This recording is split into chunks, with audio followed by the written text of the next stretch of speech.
Well, welcome back, everybody, to the Americans for Truth Hour. I'm Pete LaBarbera, president of Americans for Truth about homosexuality. We are a single-issue organization devoted to opposing the powerful homosexual activist, bisexual activist, transgender. The definitions keep coming, but we basically stand on the other side of the so-called gay movement. And we're very busy now. We've just announced our support for a Protect Marriage resolution that we hope to get on the ballot in 2012 in the state of Illinois, where I live. Our offices are in suburban Chicago. Our website is americansfortruth.com. That's Americans, F-O-R, truth.com.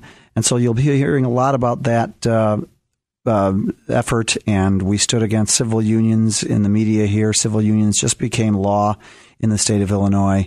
And but today I'm excited to be announcing our first of four-part interview with a good friend of mine, Judith Reisman, Dr. Judith Reisman, who is just an amazing woman. And Judith, are you on the line? I think so. No, you think so? I think you're on the line. Judith is the president and founder of the Institute for Media Education. Her website is drjudithreisman.com. That's drjudithreisman.com.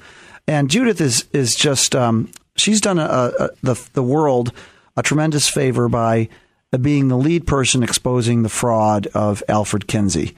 And we're going to get to that. She's prolific. She's put out a lot of material. But first of all, Judith, how are you doing?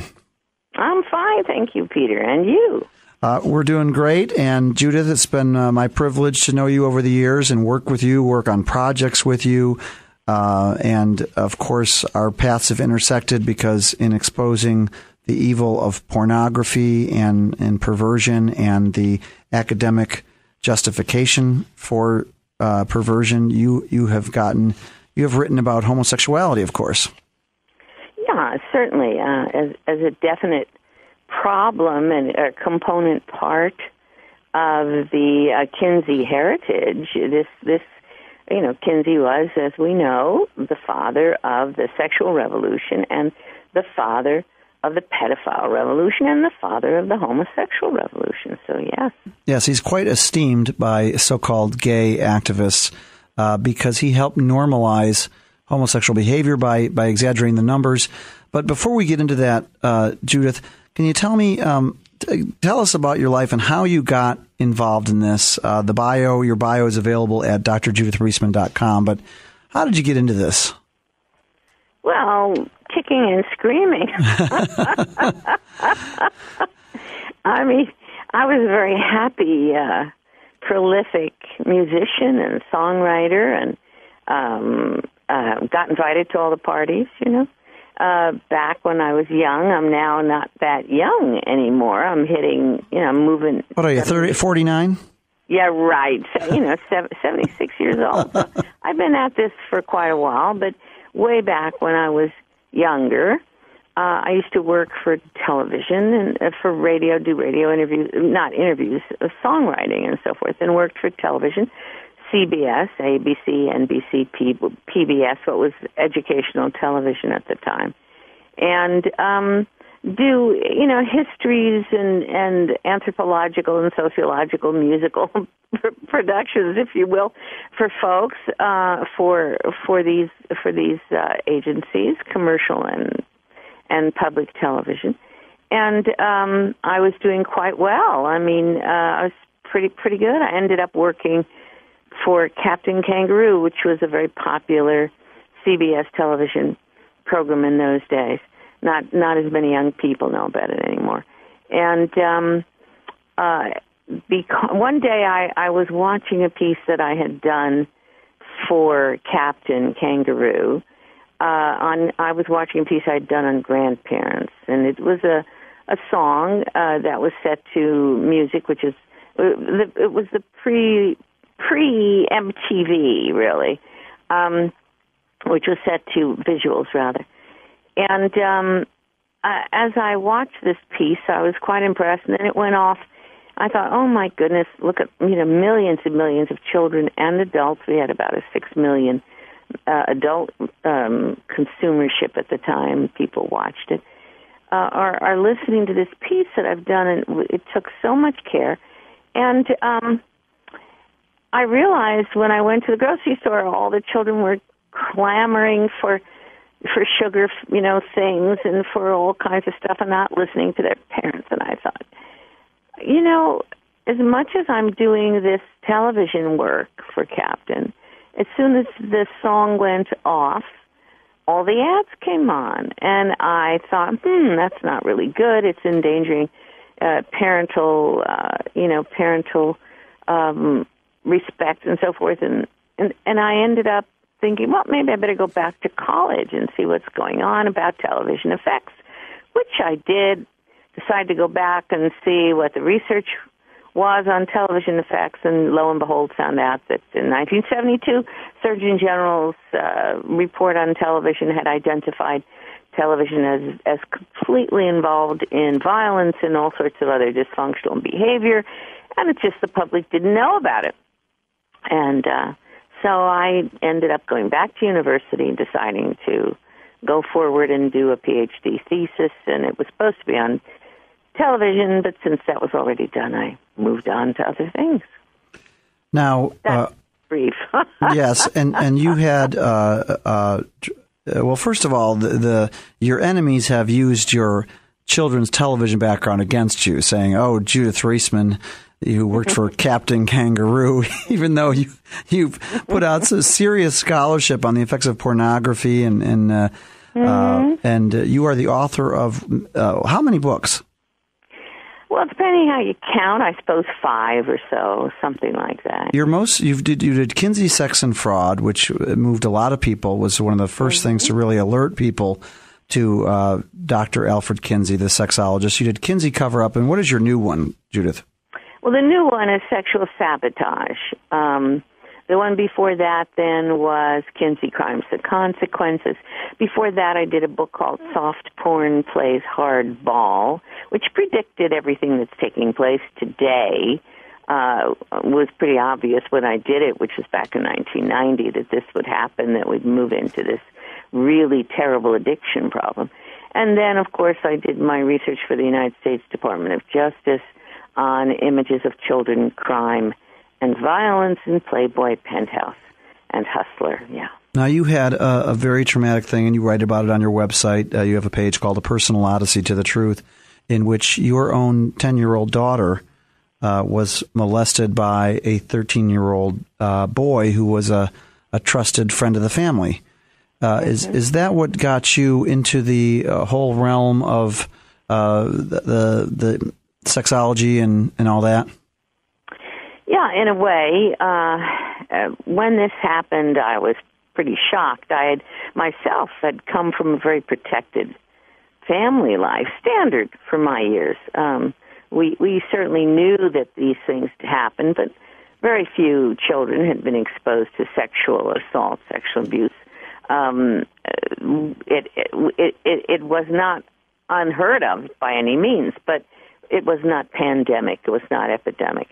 And so my life had been extremely protected, and to find that I had a 10-year-old child who had been assaulted, molested by a 13-year-old boy that she trusted was a huge shock. So he came from an intact family, and I began to try to investigate why this had happened. Why did this boy do such a thing, such a vile and violent thing to a child? Why would he do it? And so it was a trail that I began to follow, and it led me to Kinsey. It led me to Playboy, which was something that this boy was at the time addicted to.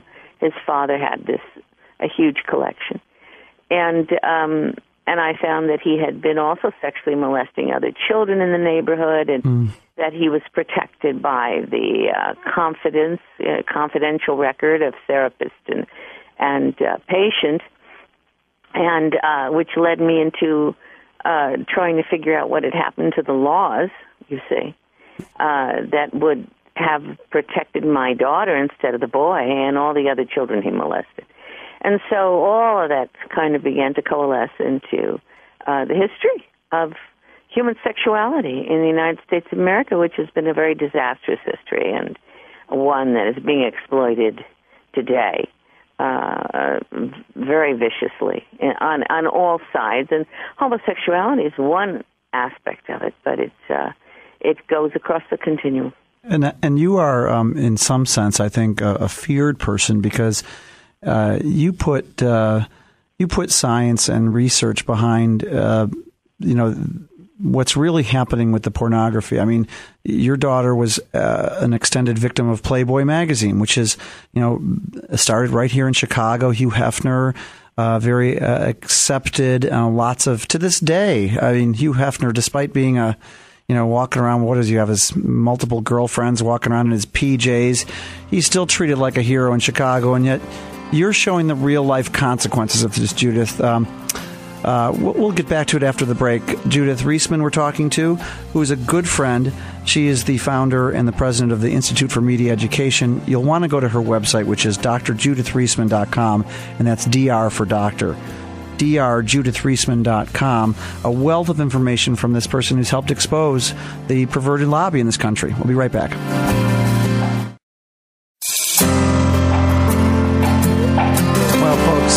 Welcome back to Americans for Truth about homosexuality, the Americans for Truth Hour.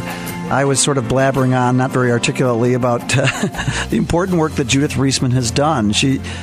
You took something like Playboy magazine. The vast bulk of the country, people are like lemmings, and they think, oh, Playboy, oh, it's not serious. And yet your personal life, your daughter's life, was influenced by this toxic force of pornography in our society. Is that what introduced you to this whole Playboy phenomenon? And how widespread what happened to your daughter, Judith? How widespread is that of the effects of something like Playboy? Well, so widespread. I mean,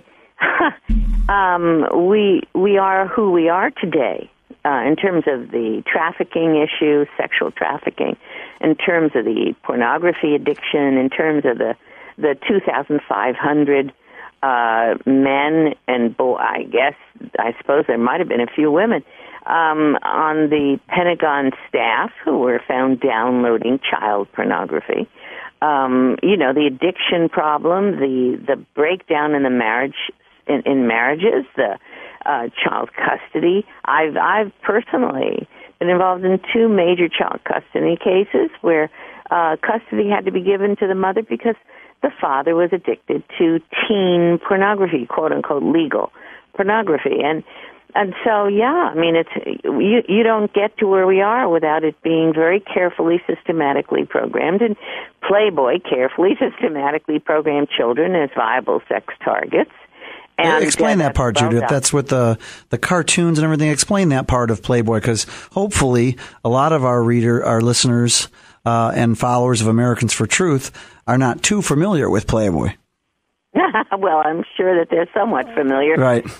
This is a cultural phenomenon, and very few people have not been exposed, which is a disaster. But before I say that, let me mention, let's get really clear. Hugh Hefner was a virgin, like most men were during the World War II era. He was completely radicalized by Kinsey. He said he read Kinsey and Kinsey's report and decided, my goodness, my parents were hypocrites like everybody else. They've all been sexually licentious. I've been lied to. And he decided that he would turn his life around and become what he called Kinsey's pamphleteer. Now, since Kinsey himself was involved in arranging for the sexual torture, and I'm quite clear about that, and, nobody will sue me at the Kinsey Institute anymore, though they threatened originally because they don't want this in the public court, that since Kinsey was involved in the sexual torture and rape of hundreds, if not 2,035, infants as young as 2 months of age, and children, since that was a Kinsey principle, you can imagine that Hefner, having proclaimed himself Kinsey's pamphleteer, would be promoting Kinsey's belief system about kids, and he did. Now, let's back up there, Judith, because and our people, of course, we've covered some of this, but you were instrumental in bringing to the fore, decades after the publication of Alfred Kinsey's book, Sexual Behavior in the Human Male, the fact that he had tables of children who were so-called orgasms of infant children. Now, tell us how you, when you discovered that, you must have been flabbergasted that this never got widespread media attention. Tell us that whole part of the puzzle. Yeah, I was completely shocked. I was so naive. I thought, as most of us have been in our life, I was completely naive. I just couldn't believe that, in fact, what I was seeing in this respectable book, Sexual Behavior in the Human Male. Was this when you were back getting your doctorate? When did you first see it? Well, actually, I was attending a conference in Wales about pornography, about Playboy. It was a British Psychological Association conference, and I had discovered these children in Playboy, and it was a systematic use of children, and so I was giving a paper at the Conference on Love and Attraction. And lo and behold, it turns out that this was the center of the growing pedophile lobby and the pedophile academic lobby. And the pedophile academic lobby was meeting at this conference on love and attraction in Wales. It was called PIE, Pedophile Information Exchange, and there they were. I was giving a paper describing the sexual abuse of children in Playboy. I was attacking that. And a man came up to me after I gave my presentation, and he said, I couldn't believe what you said. He said, but I attended your conference, and I saw all the slides. I had all the pictures up there, 160. And he said, I worked with Kinsey and Pomeroy. One was a pedophile, and the other is a homosexual. I said, which was which? He said, read and discover. So I went back to the books when I got home, Sexual Behavior in the Human Male, and began to look at those tables in the books, and was completely blown away. I mean, we're looking at a 2-month-old baby allegedly being tested for an orgasm, and around the clock, 4-year-old being tested 24 hours around the clock, claimed that there were 26 orgasms this little boy had. And I said, well, this is child sexual abuse. I mean, this is rape. This is sodomy of children. Looked to see what was written, checked out the university, the academic data, found absolutely nothing reporting the children's abuse. And from there, my life was completely changed. So you began to study this world-renowned work by Alfred Kinsey, which to this day I'm just astonished that no reporter worth his salt could have just taken that and exposed right there that this Kinsey had exposed children, overseen the exposure of children to this awful abuse. It is a stunning thing. Yeah, well, actually, it turned out, many years later, we did get a British documentary in England. Yorkshire Television did a documentary, and they located the fact that Kinsey actually was working with a Nazi in Germany at the time, and this man was threatening the children during the war. He threatened the children. It's either the smokestacks or it's me. And Kinsey was working with this man. Kinsey himself was, in all probability, actually doing some of the hands-on torture of these children. That I've documented in my book. He didn't necessarily do a lot of children, but certainly he was there also during the filming. There was filming.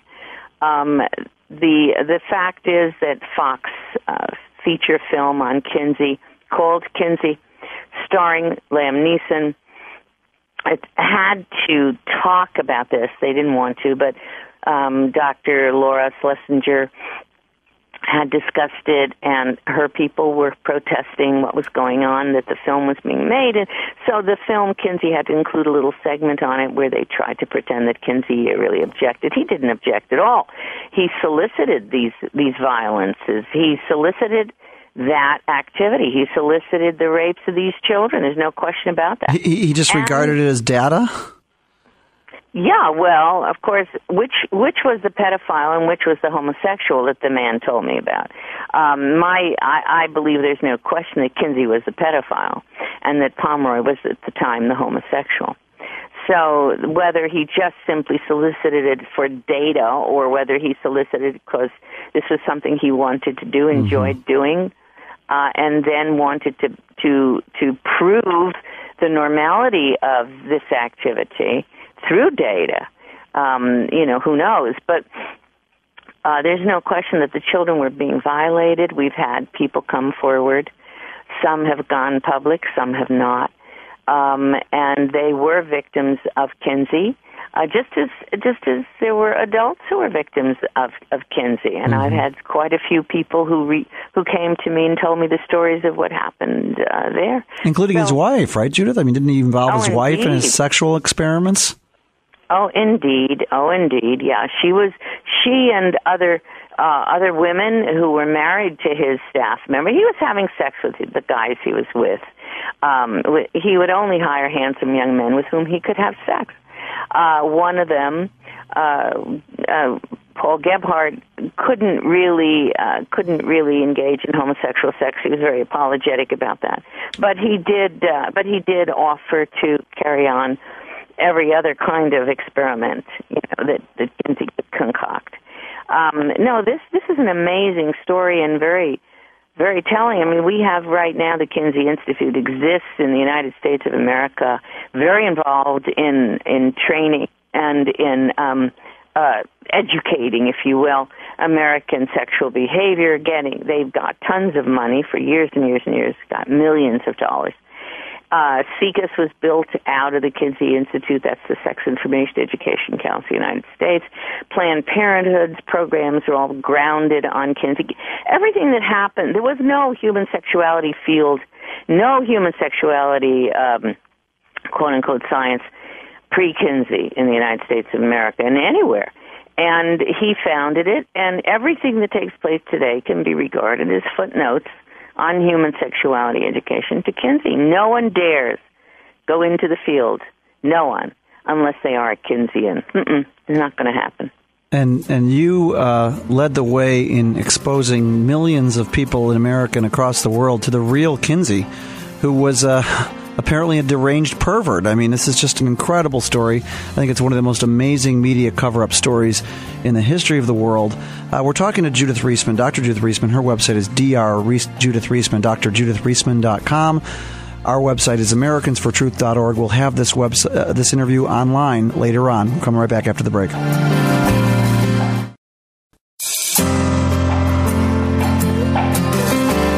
Everybody, to our interview with Judith Reisman, who's just one of my favorite people in the whole wide world.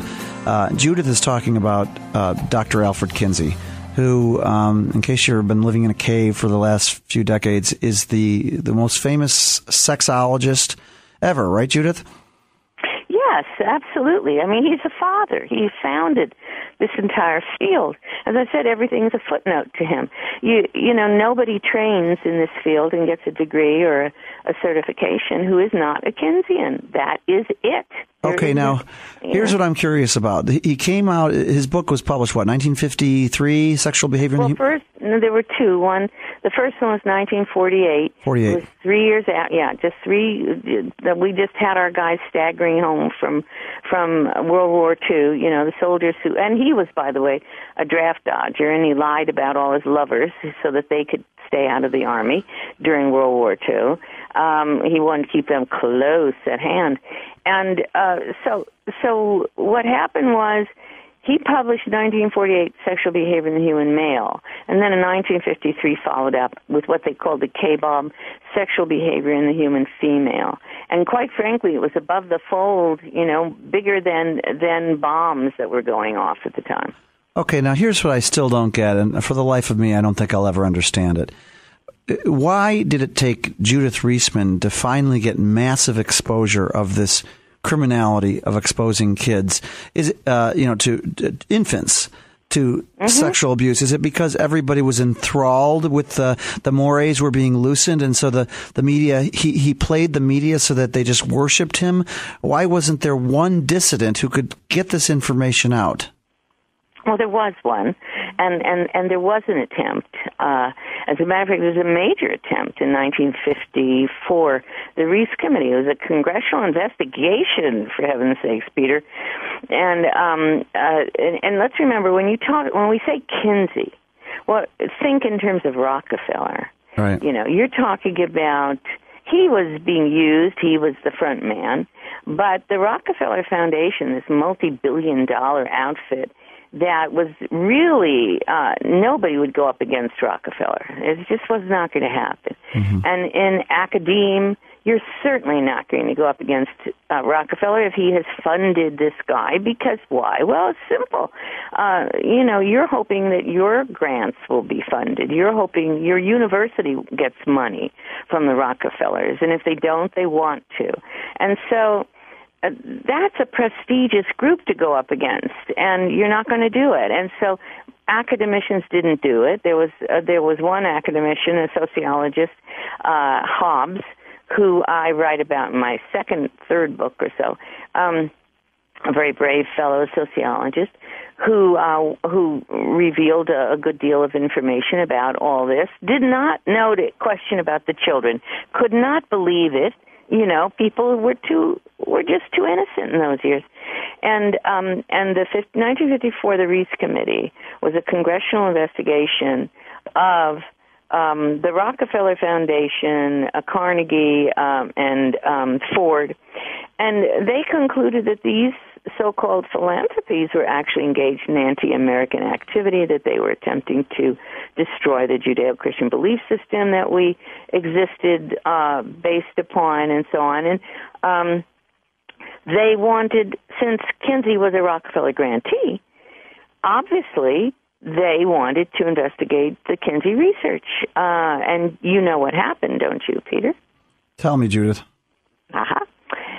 They assumed that they could investigate the Kinsey research just as they were investigating all of the other research projects that Rockefeller was funding. However, the commission was being run by Carroll Reis, a congressman, a very prestigious congressman, and he was told that if he insisted on looking at the Kinsey data, which means he would, in 1954, have looked and exposed the child sexual abuse, right? Right. That they would lose all their money and that the congressional investigation would be shut down. Wow. Now think about that. Who has the power to influence the Republicans and the Democrats, all of Congress, to threaten another congressman, a senior congressman, with the closure of a congressional investigation if he looks at the Kinsey data? Why were they so afraid to reveal the Kinsey data? Wow. And they did. They removed all the Kinsey data from the congressional investigation, handed it over to, I've forgotten his name, a derelict congressman who ended up being in all sorts of trouble with Fannie Fox or something like that. I have to remember that one. And they were allowed then to proceed and look at everything else and come to their disastrous conclusions about Rockefeller and Carnegie and so on. But had they exposed in 1954 to the American public those tables with a 2-month-old baby, with infants and with children being tested around the clock, use stopwatches to torture these children. When I say torture, Kinsey defined it as fainting. The children fainted, they had convulsions, they screamed, they writhed in pain. This is all in black and white in his own book.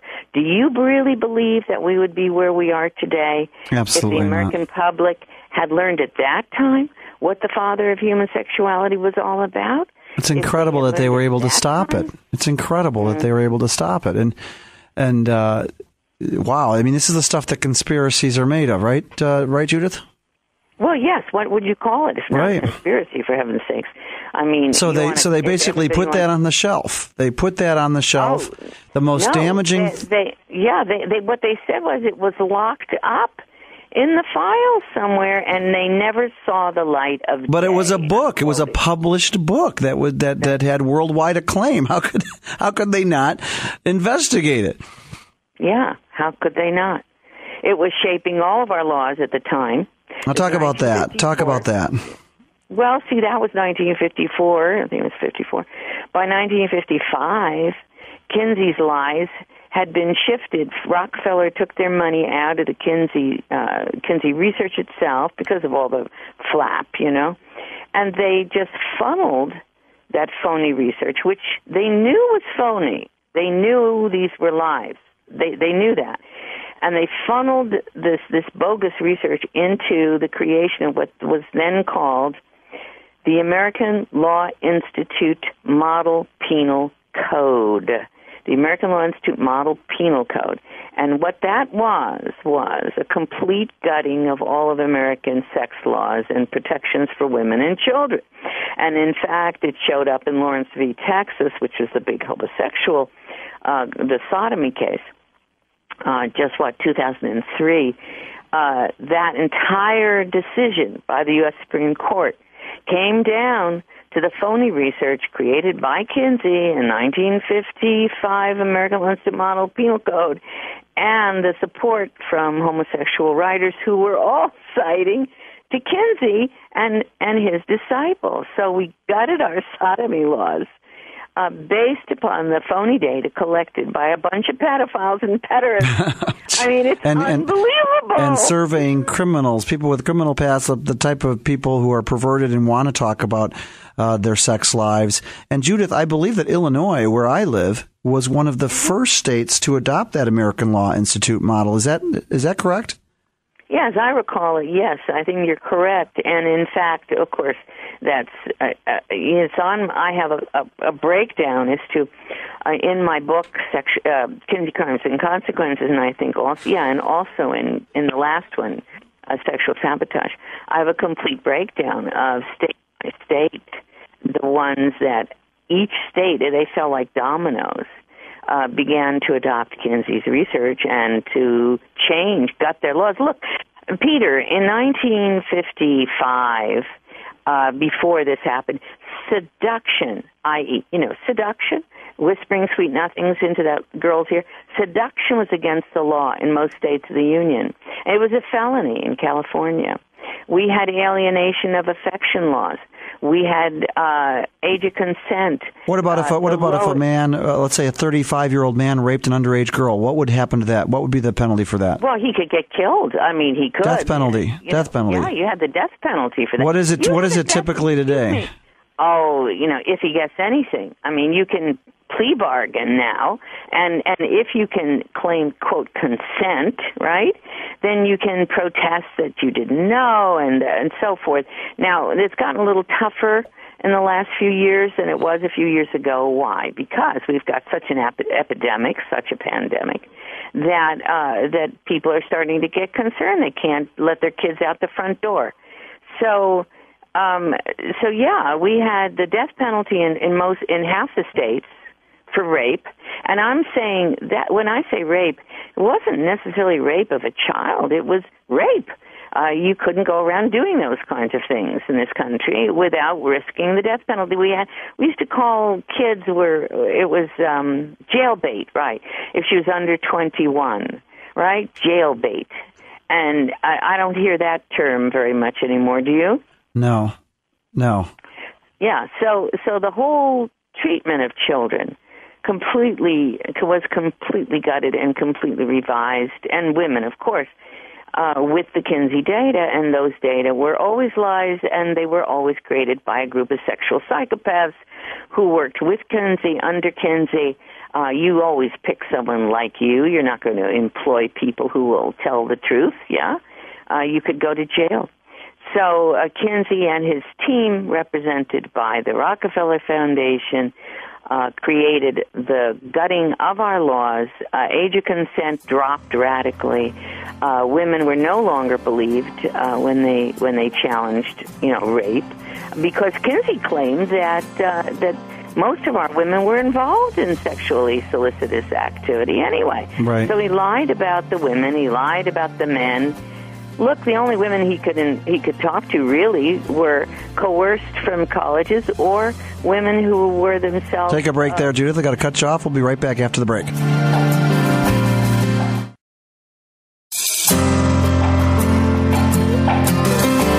Welcome back, everybody, to our fourth and final segment of our first interview with Dr. Judith Reisman. First of four. We're privileged to have Judith on the show, and I'm privileged to have Judith as a friend. She's done yeoman's work in exposing this monster, Alfred Kinsey. And that's what he was, folks. And every time I hear this story, and of course you can't hear it from anybody better than Judith Reisman, about what was perpetrated under the so-called research of Alfred Kinsey, it's just astonishing. Now, Judith, two questions.